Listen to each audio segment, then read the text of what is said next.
पैसा जुटैनी मूर्ति धरैनी सारा धाबा दिल में तमाई के बोलैनी।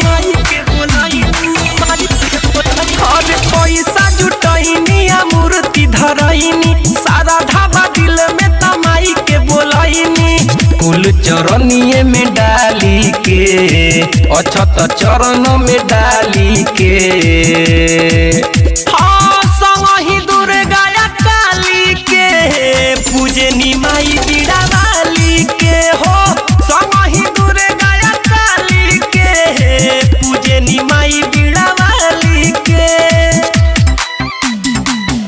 Presented by Lovely Films Production। भाग के बात बाए महारानी अइलू हमारा गाँव में हो सब लइकन के रखी है मैया अपना अचरा के छाँव में हो है। भाग के बात बाए महारानी अइलू हमारा गाँव में हो सब लइकन के रखी है मैया अपना अचरा के छाँव में हो। जइहना दिल से निकाली के जइहना दिल से निकाली के हाँ संगहि दुर्गा काली के पूजनी माई बीड़ा वाली के हो संगहि दुर्गा काली के पूजनी माई बीड़ा वाली के।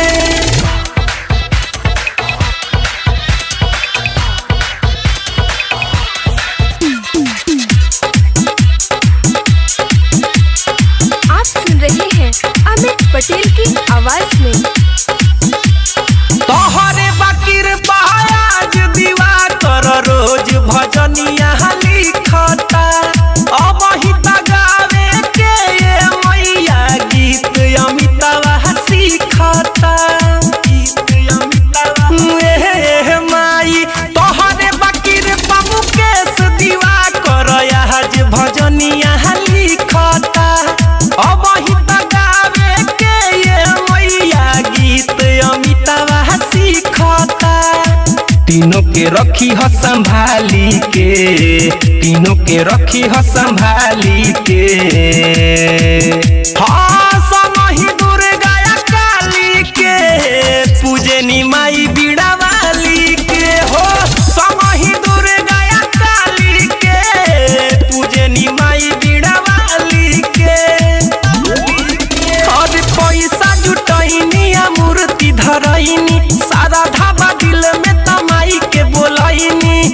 फूल चरनिए में डाली के अछत चरण में डाली के हाँ संगहि दुर्गा काली के पूजनी माई बीड़ा